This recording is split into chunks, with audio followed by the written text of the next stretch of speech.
de 1963, Turquía. Un hombre, impulsado por la curiosidad, golpea con un martillo una pared aparentemente ordinaria. La piedra cede, revelando no una habitación, sino la boca de un túnel oscuro y desconocido. Lo que sigue es una excavación que desafía la imaginación. Una red laberíntica de túneles que se ramifican, conduciendo a cámaras y espacios insospechados. No es una simple cueva, sino una ciudad entera, excavada a mano, que se extiende 18 pisos hacia las profundidades de la tierra, alcanzando 85 metros en el corazón de la roca. Un refugio capaz de albergar a 20.000 almas. Derinkuyu, un nombre que resuena con misterio, una metrópolis subterránea oculta durante siglos. Pero, ¿quién concibió semejante maravilla? ¿Y por qué, después de tanto esfuerzo, la abandonaron a su suerte? Las respuestas, si es que existen, permanecen enterradas bajo capas de tiempo y especulación. La comunidad científica se encuentra dividida, debatiendo el origen de Derinkuyu. Algunos apuntan a hace 3.000 años. Otros, audazmente, sugieren una fecha mucho más remota. Prepárense para adentrarse en Derinkuyu, la ciudad subterránea que desafía toda lógica. La información que están a punto de escuchar no proviene de simples resúmenes.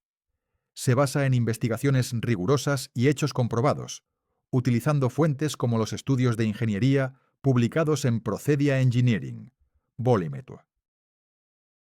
161, diciembre 2016 JAS, que analizan las propiedades geomecánicas de la estructura de Derinkuyu y los informes de excavaciones arqueológicas documentados por el Departamento de Cultura turco, rastreando artefactos del período bizantino medio entre los siglos V y X.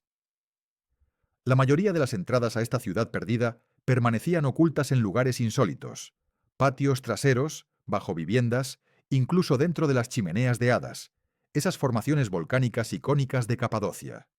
Pero Derinkuyu no es solo profunda, es inmensa. Túneles horizontales conectan cámaras colosales, mientras que pozos verticales se precipitan a través de múltiples niveles. Cada piso, un mundo independiente, capaz de ser sellado y aislado. Y cuanto más se desciende, más enigmático se vuelve el lugar. La pregunta que resuena en la mente de todo explorador es inevitable. ¿Quiénes fueron los arquitectos de esta maravilla subterránea? El Departamento de Cultura turco señala a los frigios, entre los siglos VIII y VI a.C., un pueblo indoeuropeo reconocido por su habilidad para esculpir la roca. Maestros canteros que construyeron un antiguo reino floreciente entre los siglos XII y VII a.C. Su capital, Gordion, exhibía impresionantes obras de tierra y tumbas excavadas en la roca. Pero aquí radica el enigma. Los artefactos frigios son escasos, apareciendo principalmente en los niveles superiores. Fragmentos de cerámica con diseños geométricos característicos, algunas herramientas de bronce, vasijas de almacenamiento y elementos bizantinos del siglo V al X de Cristo. Estos últimos podemos datarlos con precisión. Capillas con cruces grabadas, cruces de piedra incrustadas en las paredes, frescos representando santos, iconografía cristiana, la inconfundible arquitectura bizantina con sus bóvedas de cañón. Todo documentado, todo fechado. Sin embargo, los niveles más profundos, el núcleo mismo de la estructura, permanecen mudos, sin marcadores definitivos, sin cerámica, sin monedas, sin inscripciones. Nada que señale inequívocamente a una civilización en particular. ¿Podrían ser los hititas, alrededor del 1500 a.C., cuando dominaban Anatolia? Eso la dataría con una antigüedad mínima de 3.500 años. Los hititas no eran primitivos. Poseían una ingeniería avanzada, dominaban la tecnología de fundición de hierro y erigieron fortalezas imponentes como Hattusa. Tallaban la piedra con precisión, y las cámaras subterráneas en su capital revelan un profundo conocimiento de la ingeniería estructural. Comprendían la capacidad de carga y la mecánica de rocas. El problema persiste. Ninguna evidencia hitita clara vincula a este pueblo con Derinkuyu, a excepción de una única estatua de león encontrada durante las excavaciones. Una sola estatua no prueba la autoría. Pudo ser producto del comercio, del saqueo o simplemente haber sido colocada allí siglos después. Es insuficiente. Los arqueólogos anhelan más: inscripciones, abundantes artefactos, estratos culturales reveladores, pero no los encuentran. Excavaciones en sitios prehistóricos cercanos han desenterrado herramientas de sílex, herramientas de la Edad de Piedra, artefactos paleolíticos que datan de hace 10.000 a 12.000 años. Y aquí viene lo sorprendente. Estas herramientas coinciden con las marcas encontradas en las superficies de los túneles de Derinkuyu y otras ciudades subterráneas de la región. Patrones de ranuras, rastros de cinceles, cicatrices de impacto, la firma inconfundible de piedra sobre piedra. Este hallazgo fue destacado en un informe de Eastern Turkey Tours, en febrero de 2023, analizando la conexión entre los asentamientos paleolíticos y la construcción subterránea. Si estas marcas son obra de herramientas de piedra, estaríamos retrocediendo entre 10.000 y 12.000 años. Antes del metal, antes de la Edad del Bronce, incluso antes de la agricultura, antes de la historia documentada, antes de la escritura, antes de cualquier civilización de la que tengamos registro. Esto catapultaría a Derinkuyu a la última edad de hielo, al período del Dryas reciente, el mismo lapso temporal que Göbekli Tepe, a 600 kilómetros al este, la misma región, el mismo paisaje volcánico, las mismas condiciones climáticas. ¿Podrían ser los mismos constructores? Supuestamente cazadores-recolectores. Pero los cazadores-recolectores no construyen ciudades. No se embarcan en proyectos de construcción multigeneracionales. No poseen la organización social necesaria. O tal vez sí. ¿Quizás los estamos subestimando? ¿Tal vez nuestras categorías son erróneas? 3 teorías en competencia, 3 milenios distintos, una brecha de 3.500 años. Ausencia de consenso, falta de acuerdo. Los científicos no logran ponerse de acuerdo sobre quién construyó Derinkuyu. Cada bando presenta sus pruebas. Ninguno posee la prueba definitiva. El debate continúa. Se publican artículos, se celebran conferencias, pero la solución sigue siendo esquiva. La ciudad, imperturbable, guarda celosamente su secreto. 140.000 metros cúbicos, suficiente para llenar 60 piscinas olímpicas. ¿A dónde fue todo ese material extraído de Derinkuyu? Cuando excavamos, la física es implacable. Cada metro cúbico removido debe aparecer en la superficie. Se crean escombreras, montañas de material excavado. Pero en Derinkuyu, en medio de una llanura suavemente ondulada, no hay rastro de esas montañas, ni montículos de roca tallada, ni vestigios de antiguas canteras. Los estudios aéreos no revelan nada. Las inspecciones terrestres tampoco. La roca simplemente desapareció. Las aldeas cercanas utilizan piedra local, toba volcánica superficial, fácil de identificar por su textura erosionada y lisa. Distinta a la toba extraída de Derinkuyu, que muestra las marcas inconfundibles de herramientas, patrones específicos de la excavación. ¿La solución? Algunos sugieren que la pulverizaron. Que la usaron como mortero, mezclándola con agua para crear una pasta de construcción. La ceniza volcánica es un excelente cemento, como bien sabían los romanos, que la llamaban pozzolana. Pero moler manualmente 5 millones de pies cúbicos es una tarea titánica. Y de nuevo no hay evidencia de ello. Ni piedras de moler a esa escala, ni antiguas cementeras, ni instalaciones industriales de procesamiento. ¿Acaso aprovecharon cada fragmento con una eficiencia perfecta, sin generar desperdicio alguno? Ese nivel de planificación exige una coordinación centralizada, logística, gestión de la cadena de suministro, conceptos que asociamos a la organización moderna, no a la minería manual ancestral. La escala, sencillamente, no cuadra. La maquinaria moderna puede mover cientos de pies cúbicos por hora, en condiciones óptimas, pero aún así, excavar los 5 millones de pies cúbicos de Derinkuyu llevaría meses, quizás un año.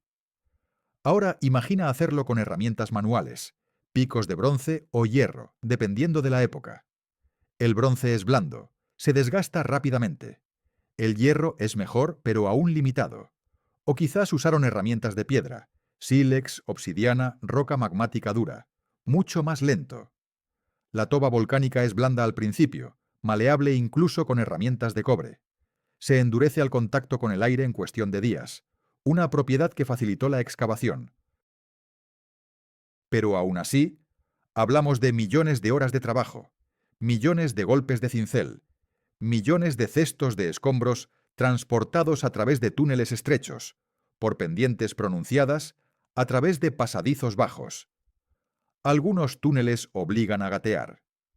Imagina cargar un cesto lleno de roca en esas condiciones, día tras día, año tras año. Si 20.000 personas hubieran trabajado a tiempo completo, les habría tomado décadas, asumiendo una división del trabajo eficiente, una organización óptima, sin pausas, sin descanso, algo irreal. ¿Una expansión gradual a lo largo de siglos?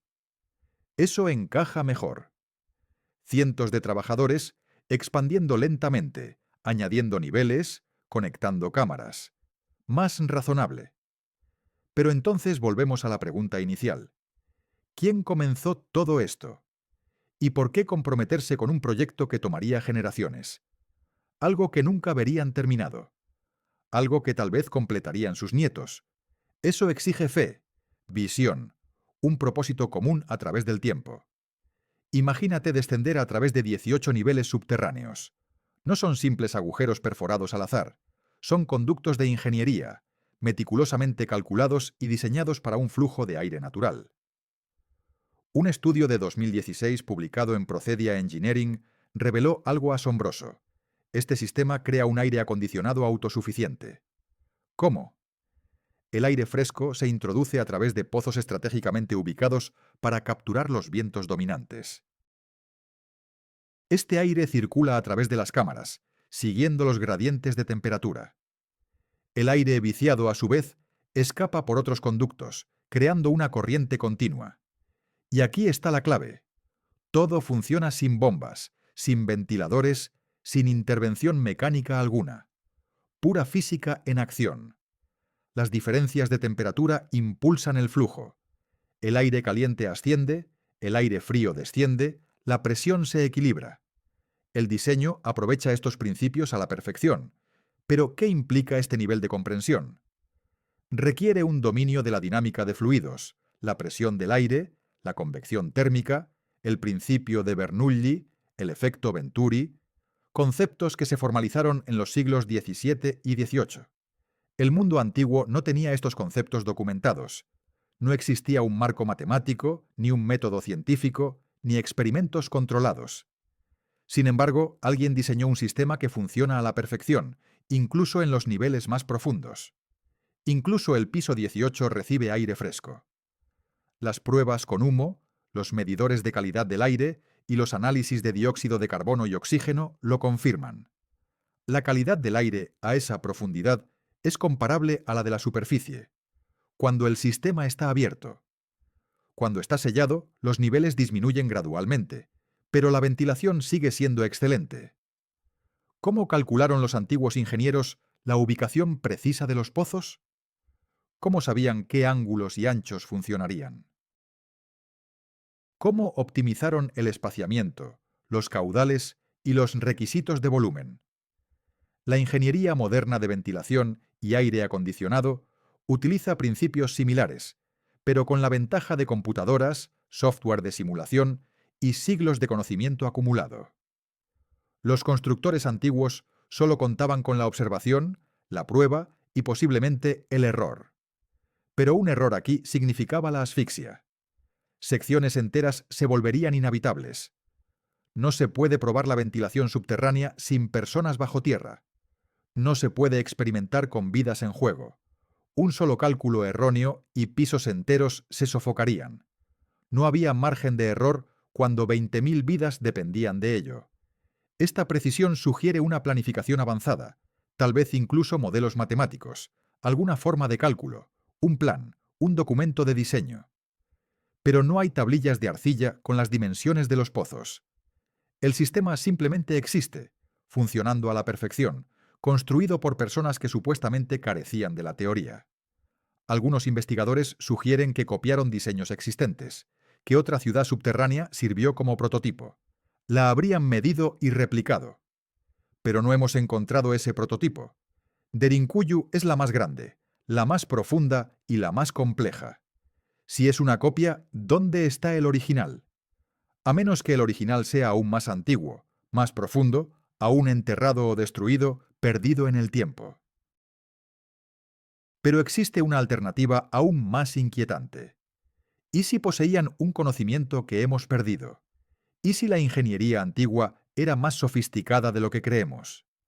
Tal vez algo se perdió. Un cuerpo de conocimiento técnico destruido, olvidado, quemado en bibliotecas, perdido en invasiones. Y lo único que nos queda son los artefactos, evidencia física sin instrucciones, sin manual. Observamos la perfección y nos preguntamos, ¿cómo? Derinkuyu, una ciudad subterránea excavada en la roca volcánica de Capadocia, Turquía. Un laberinto de túneles y cámaras que desciende hasta 85 metros bajo la superficie.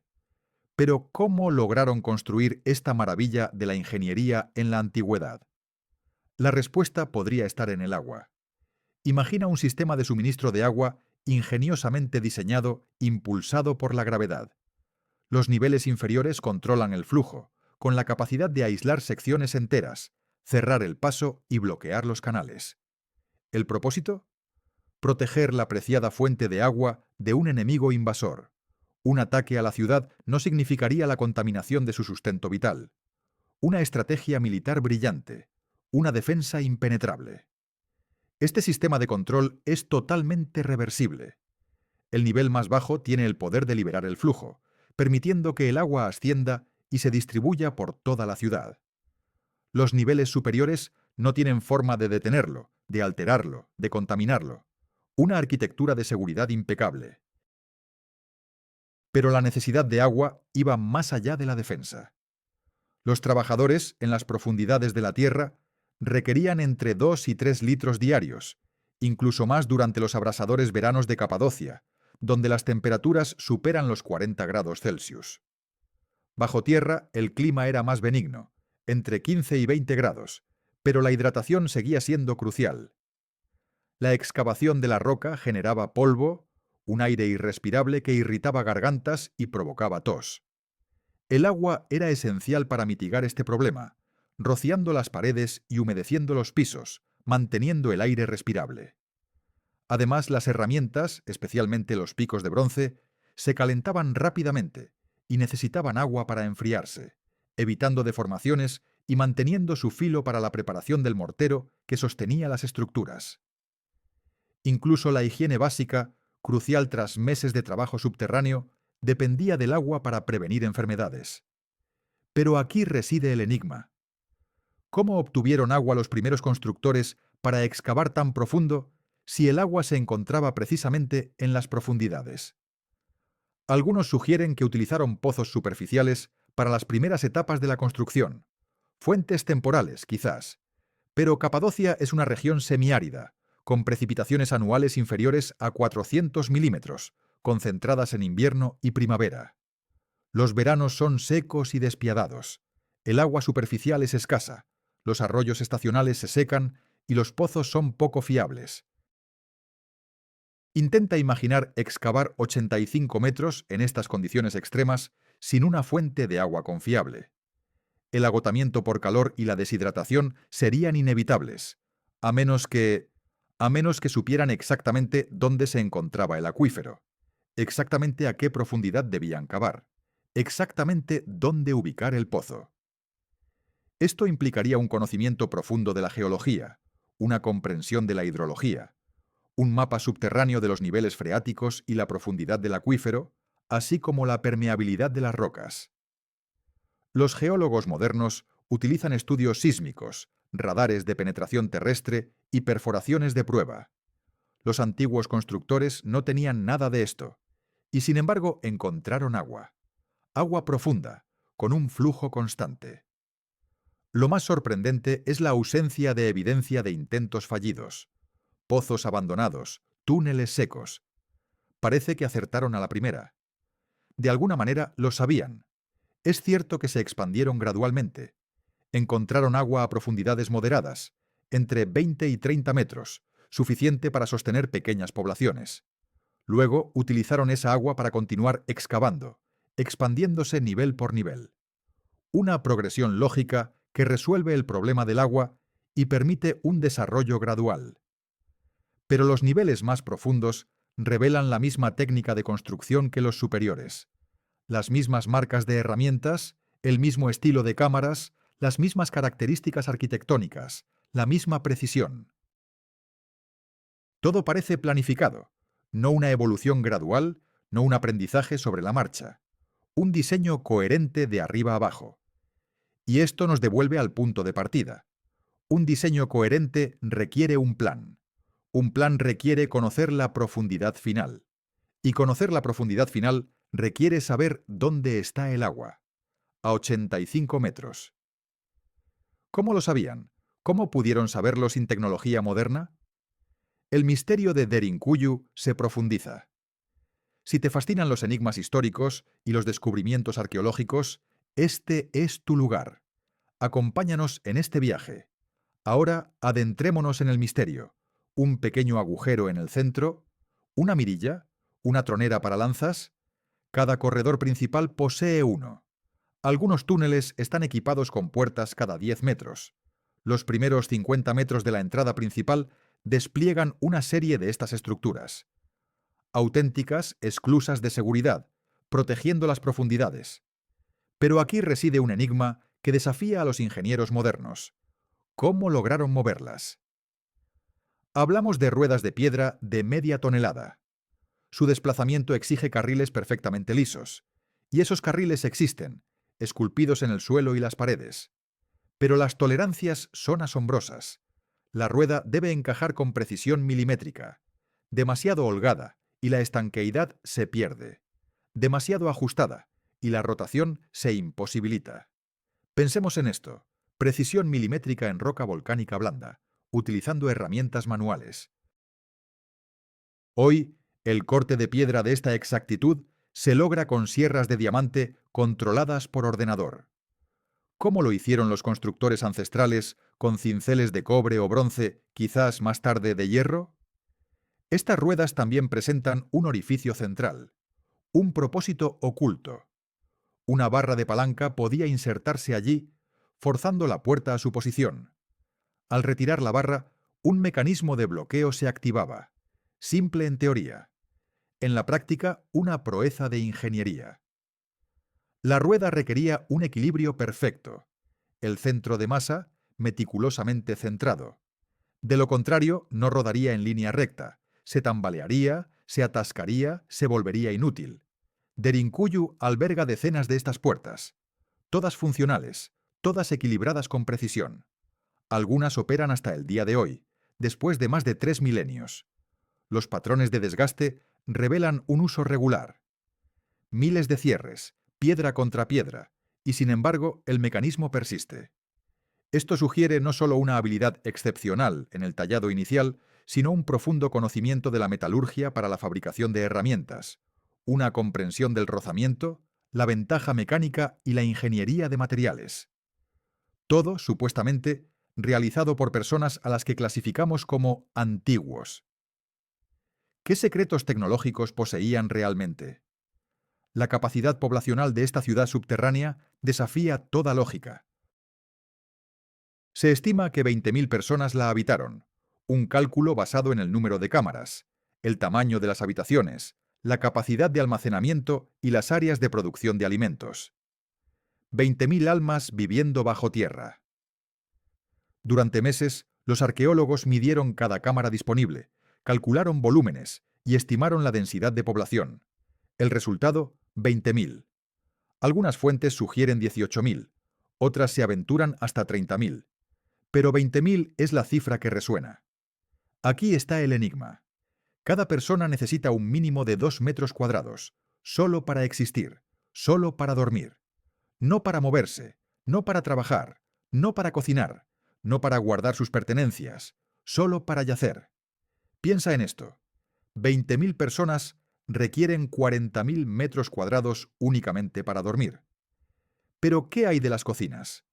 Las áreas comunes para preparar alimentos, hornos, almacenes para grano, vino, aceite, carne seca y vegetales, y los establos para el ganado, las ovejas, las cabras, tal vez incluso caballos, capillas para el culto, posiblemente de múltiples religiones, salas de reunión para la administración, la toma de decisiones, la coordinación, cisternas para almacenar agua, reservas vitales, ¿y qué ocurre con la eliminación de residuos, letrinas, fosas para la basura, zonas de procesamiento?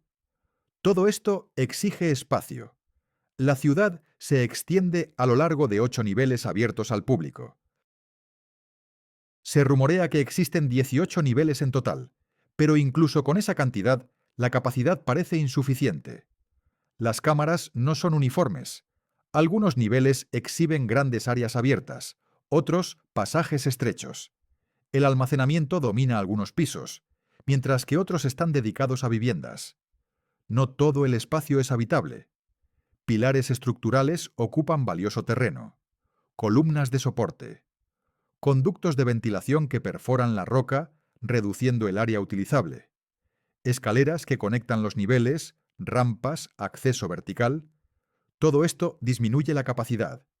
Cuando se considera el espacio inutilizable, la estructura de soporte y las vías de acceso, los números se vuelven tensos, peligrosamente tensos. Podría ser que una parte significativa de la ciudad, quizás hasta 15.000 almas o incluso más, permanezca oculta. Secciones selladas, túneles colapsados, áreas demasiado peligrosas para explorar. Pisos por debajo del nivel 18. Las investigaciones arqueológicas sugieren la existencia de zonas masivas e inexploradas. El radar de penetración terrestre revela vacíos, espacios huecos debajo de las secciones mapeadas, cámaras potenciales, anomalías. Podrían ser cuevas naturales o quizás habitaciones excavadas, incluso niveles enteros. Pero la mayoría permanece inaccesible. El gobierno turco restringe la exploración completa. Las preocupaciones estructurales son legítimas, se requiere conservación. ¿O hay otras razones? ¿Seguridad? ¿Protección del patrimonio nacional? Gestión del turismo. Imagina que las secciones ocultas coinciden con las secciones exploradas.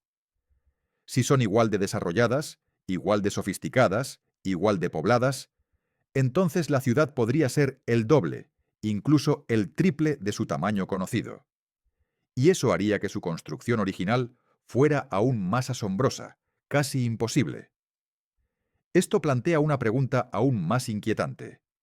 Si este refugio subterráneo podía albergar cómodamente a 20.000 personas, con provisiones, ganado y espacio para moverse, ¿cuántos habitantes poblaban la superficie, sosteniendo a esta ciudad subterránea, a esta región, a esta red de ciudades coordinadas? Música. ¿Dónde se encuentra esa metrópolis en la superficie? Encontramos aldeas dispersas, ruinas fragmentadas, cerámica rota, cimientos desmoronados.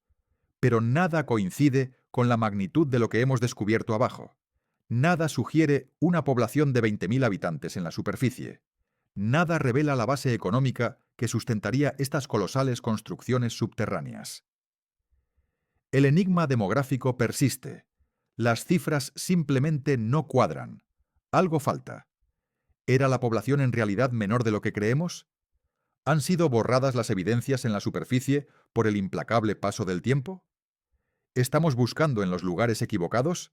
¿O es que todo nuestro modelo, toda nuestra comprensión, está fundamentalmente errada? Imagina la escena. Máquinas modernas, con la última tecnología, perforan la roca a un ritmo impresionante, quizás unos 20 metros al día en condiciones ideales. Ahora piensa en esto. 8 kilómetros. Incluso con la maquinaria actual, excavar esa distancia tomaría años. Pero, ¿y si te dijera que los antiguos constructores supuestamente lo hicieron a mano? La pregunta que resuena es, ¿por qué? ¿Qué ventaja estratégica justificaría la excavación de un túnel de 8 kilómetros?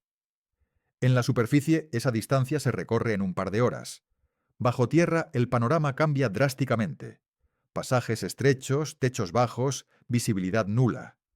A primera vista parece ineficiente, a menos que la superficie fuera un territorio letal.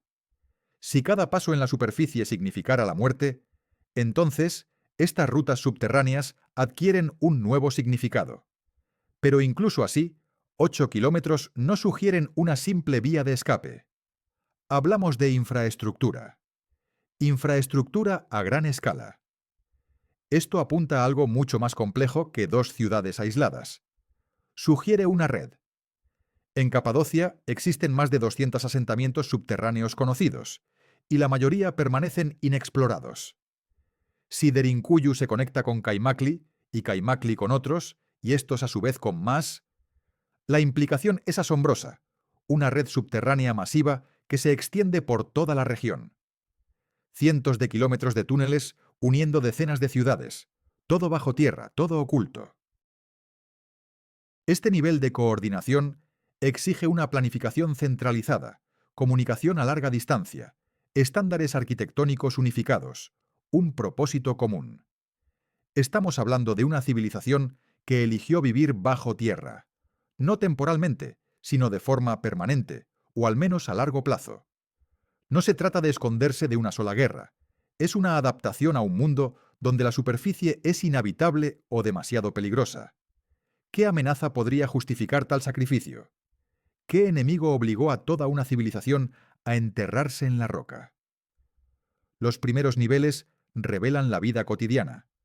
Habitaciones, cocinas, almacenes, incluso capillas. Fragmentos de cerámica, herramientas olvidadas, hollín en los techos, testimonio silencioso de incontables noches iluminadas por lámparas de aceite. Pero a medida que descendemos, las evidencias se desvanecen, como si el tiempo mismo se diluyera. Los niveles intermedios aún muestran propósito: prensas de vino y aceite, áreas de procesamiento de alimentos, espacios funcionales, sí, pero cada vez más alejados de la superficie. Y entonces, después del octavo nivel, todo cambia. Cámaras vacías, menos artefactos, un propósito indescifrable. El nivel más profundo confirmado se encuentra a 85 metros bajo tierra, una vasta cámara con bóveda de cañón. Pero aquí el silencio es absoluto, ningún rastro de uso. ¿Por qué excavar tan profundo para no usarlo? El esfuerzo invertido es colosal, y sin embargo la cámara permanece impoluta. Una teoría sugiere que estos eran niveles de emergencia, un último refugio. Si el asedio se prolongaba durante meses, si los suministros escaseaban, la población se retiraría a las profundidades, a la seguridad. Pero incluso esta explicación se desmorona ante la falta de pruebas. Ni una sola jarra de almacenamiento, ni rastro de agua, ni siquiera un simple pozo de basura. Nada. Otra hipótesis, que estos niveles profundos nunca se completaron. Que la construcción se inició, se detuvo y se abandonó. Pero las cámaras parecen terminadas. Paredes lisas, techos acabados, puertas talladas con precisión. ¿Una deliberada vacuidad? ¿Espacios rituales? ¿Tal vez tumbas? Algunas ciudades subterráneas de Capadocia albergan cámaras funerarias, nichos excavados en la roca donde se depositaban los cuerpos, a veces tratados con químicos para acelerar la descomposición y mitigar el hedor. Esto podría explicar los niveles inferiores, apartados y discretos. Pero incluso estas profundas cámaras de Derinkuyu no muestran señales de entierros. Están simplemente vacías. Piensa en esto. ¿Qué propósito oculto podría justificar tal inversión de trabajo y recursos? ¿Qué secreto aguarda en las profundidades de Derinkuyu? 1923. El eco de una tragedia resuena a través de Grecia y Turquía. El intercambio de población obliga a los griegos capadocios a abandonar sus hogares ancestrales, emigrando hacia Grecia. Pero con ellos, algo más se pierde. Siglos de conocimiento, una tradición viva que se desvanece. Estos hombres y mujeres fueron los últimos guardianes de un secreto milenario. Hasta ese momento, las ciudades subterráneas de Capadocia eran un refugio, un laberinto de túneles donde familias enteras vivían, almacenaban provisiones, protegían su ganado y se escondían de la persecución. Piensa en esto. Quizás 20.000 años de uso continuo, una civilización bajo la superficie. Y luego el silencio. 40 años de silencio sepulcral. 1963. El descubrimiento fortuito. Y aquí reside el enigma. La población local, viviendo justo encima de estas maravillas subterráneas, no tenía la menor idea de su existencia. Algunos incluso tenían entradas ocultas en sus propias bodegas, pasadizos tapiados, olvidados, como si la ciudad entera se hubiera borrado de la memoria colectiva en tan solo 4 décadas. ¿Cómo es posible? La tradición oral, el boca a boca, suele ser el guardián de la historia. En los años 20, estas ciudades estaban activas. En los 60, los nietos de aquellos que las usaron vivían arriba, sin saber nada. La sorpresa del descubrimiento sugiere una conspiración de silencio. ¿Acaso los griegos capadocios ocultaron deliberadamente la existencia de estas ciudades, incluso a sus vecinos más cercanos? Tal vez una práctica cultural o quizás una medida de seguridad. Si las autoridades hubieran conocido la existencia de estos laberintos, podrían haber sido destruidos, sellados, confiscados. Mejor ocultarlos, incluso en la memoria. La historia nos enseña que esto ha sucedido antes. Lugares sagrados, mantenidos en secreto durante generaciones, protegidos de miradas ajenas. Y cuando los griegos capadocios partieron, se llevaron consigo la llave de este laberinto, dejando atrás un vasto complejo de ingeniería perdido bajo la superficie. Si un olvido tan profundo pudo ocurrir en solo 40 años, ¿qué más se ha perdido? ¿Qué otras estructuras permanecen selladas, olvidadas, esperando que alguien derribe la pared equivocada, revelando un pasado que creíamos perdido para siempre? La construcción desafía toda lógica evolutiva. En la historia de la humanidad, la edificación es un proceso de ensayo y error. Los primeros intentos son toscos, primitivos, mientras que las obras posteriores reflejan un dominio creciente de la técnica. Lo vemos en cada sitio antiguo. Las pirámides iniciales revelan imperfecciones que se corrigen con el tiempo. Los acueductos romanos mejoran con cada generación. El aprendizaje es constante, la mejora innegable. Pero Derinkuyu rompe el molde. Los niveles más antiguos exhiben la misma sofisticación que los más recientes. El mismo diseño de cámaras, los mismos mecanismos de puertas, la misma integración de ventilación. Las marcas de herramientas, analizadas en diferentes áreas, son consistentes. La misma técnica, la misma precisión. No hay una curva de aprendizaje visible. ¿Qué significa esto? Dos posibilidades emergen de las profundidades del misterio. Primero, la ciudad fue construida en un tiempo asombrosamente corto por una población altamente capacitada. Un proyecto concebido con antelación, ejecutado con rapidez. Esto sería factible con una inmensa fuerza laboral, un liderazgo centralizado y una visión clara. Pero esta idea contradice la teoría de la expansión gradual y plantea una pregunta aún más inquietante. ¿De dónde surgió esta mano de obra experta? ¿Quién les enseñó? La segunda posibilidad es aún más intrigante. La ciudad fue construida siguiendo un modelo preexistente, planos de otro lugar. Conocimiento heredado, tal vez de una estructura anterior, quizás de una cultura olvidada. En este escenario, los constructores no inventaron, sino que copiaron, siguieron instrucciones. Esto restaría misterio a la perfección, pero abriría una nueva caja de Pandora. ¿Dónde está el original? Si Derinkuyu es una copia, ¿cuál es la fuente? No la hemos encontrado. Ningún otro sitio en Capadocia muestra un desarrollo previo, ningún prototipo, a menos que esté aún más profundo, enterrado bajo capas de tiempo y secreto. ¿O es posible que Derinkuyu sea el prototipo? El primero de su clase, construido por personas que ya sabían exactamente lo que hacían. Trajeron el conocimiento de otro lugar, lo aplicaron aquí y luego desaparecieron. La ciudad permanece, un testimonio silencioso. Pero sus constructores se desvanecieron en las arenas del tiempo. No revela el nombre de la ciudad, no ofrece coordenadas. Simplemente reconoce su existencia. ¿Por qué esta ambigüedad? Si estos centros urbanos hubieran sido núcleos poblacionales clave, activos militares estratégicos, esperaríamos descripciones detalladas, mapas precisos, registros bélicos exhaustivos, música de tensión. Pero en lugar de eso, obtenemos menciones fugaces, regulaciones ambiguas, evasivas constantes.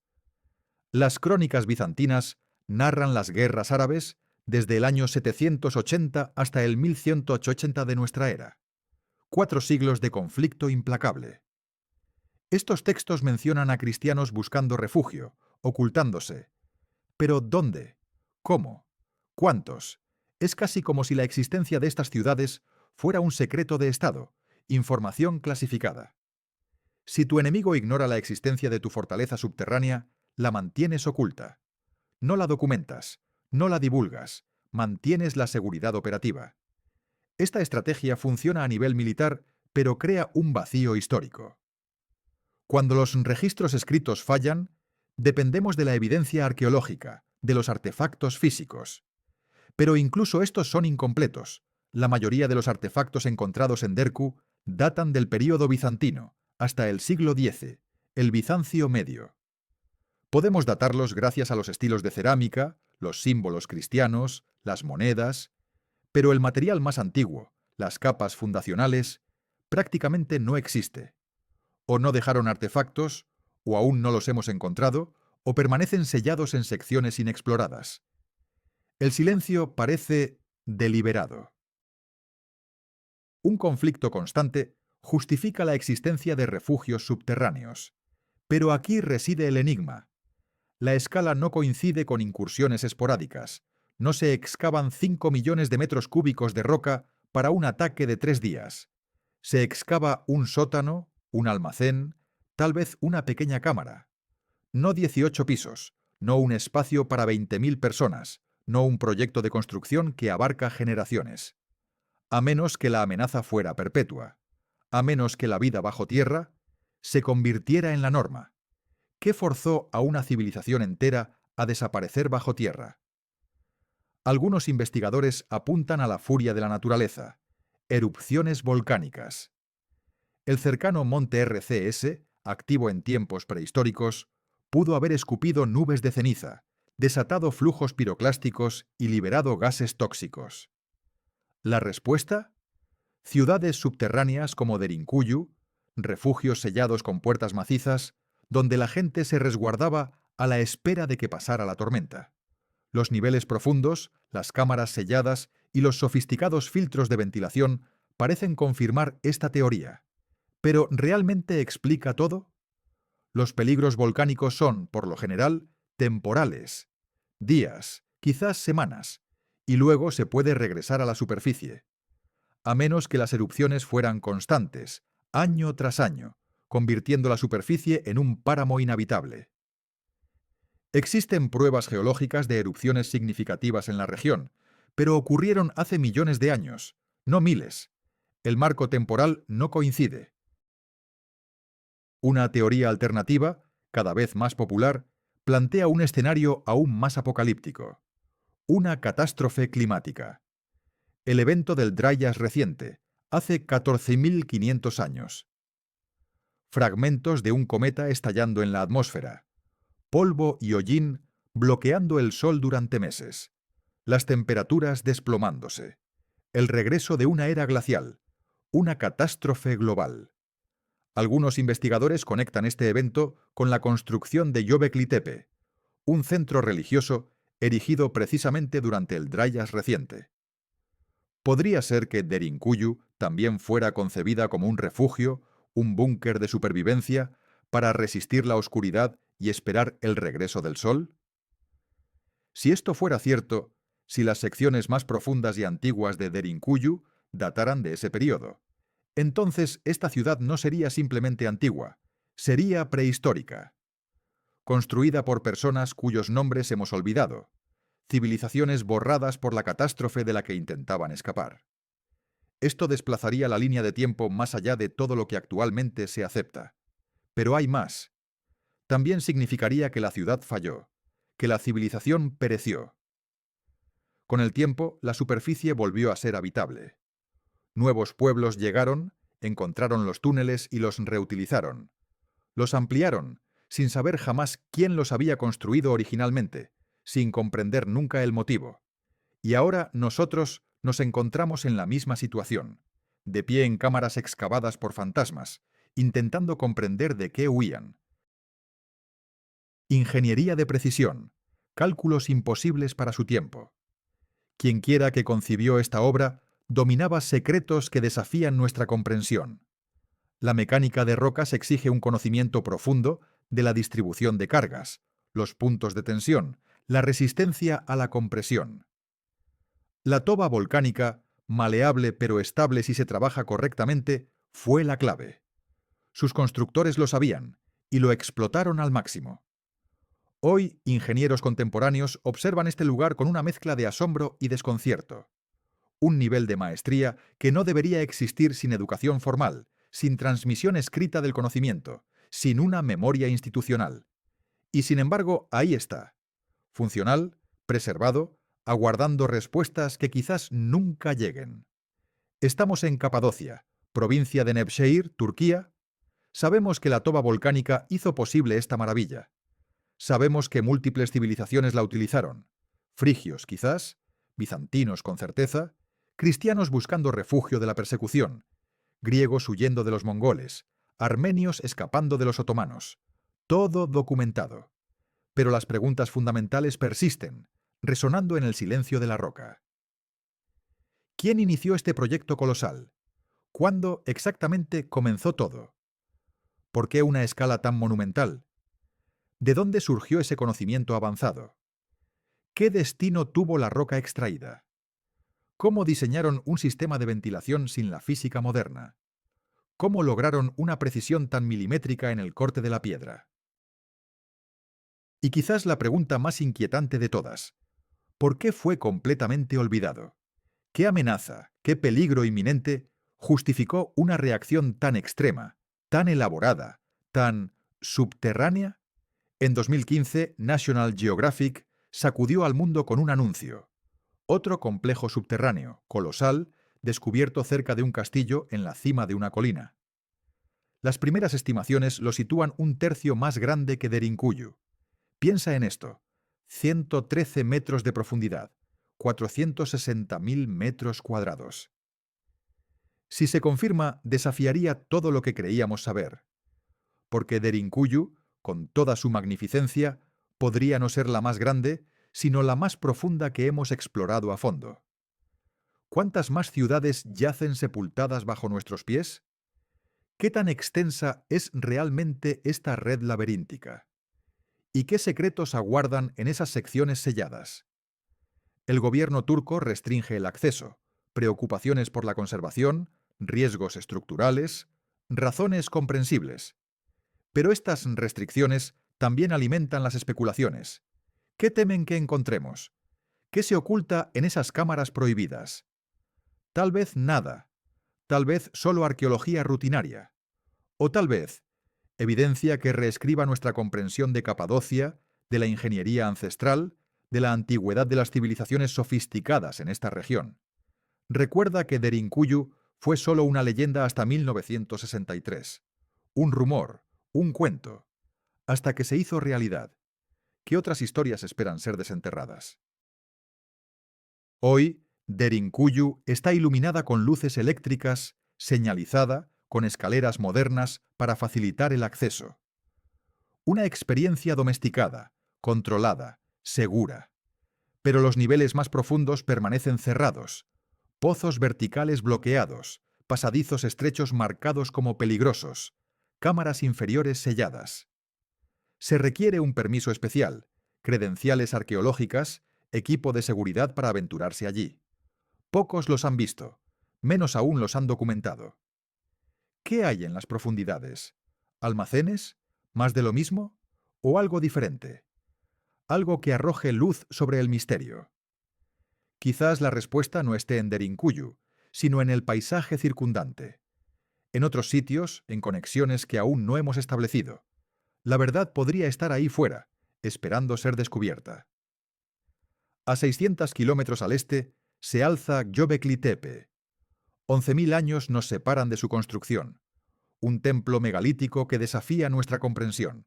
Precede a la agricultura, a la cerámica, supuestamente erigido por cazadores-recolectores.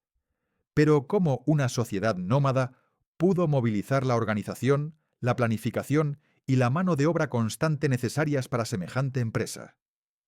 Las preguntas resuenan, ecos de Derinkuyu. Marcos temporales similares, si la teoría prehistórica se sostiene. Misma región, misma roca. ¿Podrían ser los mismos constructores? ¿Estarían conectados por lazos que el tiempo ha borrado? La distancia, después de todo, es superable. ¿Y si ambos sitios, Göbekli Tepe y Derinkuyu, datan del Dryas reciente? ¿Y si ambos fueron una respuesta desesperada a una catástrofe global? Tal vez, solo tal vez, son fragmentos de una misma historia, de una civilización olvidada que construyó monumentos y refugios, luchando por sobrevivir, intentando preservar un conocimiento que al final se perdió. Piensa en esto, una civilización desvaneciéndose, dejando tras de sí solo piedra, solo preguntas, y la certeza implacable de que nuestra comprensión del mundo antiguo es, en el mejor de los casos, incompleta. Existen vacíos enormes, periodos oscuros donde la civilización alcanzó cotas de sofisticación que apenas vislumbramos, eras perdidas, culturas olvidadas. Derinkuyu podría ser una pieza, un fragmento crucial de un rompecabezas colosal. O quizás se erige como un enigma singular, una creación única de un pueblo impulsado por motivos que se nos escapan, con propósitos que no podemos definir, enfrentándose a amenazas que no podemos identificar. El misterio persiste. Un último detalle, extraído directamente de los archivos arqueológicos. Al excavar las secciones selladas, los equipos de investigación se toparon con algo inesperado. Las cámaras estaban inmaculadas, limpias y ordenadas, como si sus habitantes las hubieran abandonado con la firme intención de regresar. Herramientas guardadas en su lugar, puertas corredizas cerradas, conductos de ventilación despejados. Ningún rastro de pánico, ni señal de una huida precipitada. Todo era deliberado, metódico, como cerrar una cabaña preparándola para el invierno, esperando el retorno en primavera. Un retorno que jamás se produjo. La ciudad permaneció en la oscuridad, sumida en un silencio sepulcral durante décadas, siglos, tal vez milenios, aguardando, preservada por el azar, por el olvido, por la misma roca que hizo posible su creación. Lista. Y entonces, en 1963, el muro se derrumbó. La luz inundó los túneles por primera vez en quién sabe cuánto tiempo. Y la ciudad seguía allí, intacta, funcional, aferrada a sus secretos, negándose a responder las preguntas que los científicos aún se formulan. ¿Quién la construyó? ¿Por qué? ¿Cuándo? ¿Cómo? ¿Con qué propósito? ¿Contra qué o quién? La piedra permanece muda. Las cámaras no ofrecen explicaciones. La ciudad persiste, y con ella el enigma. 12 preguntas, 0 respuestas. Esto es Derinkuyu, la ciudad subterránea que desafía toda explicación científica.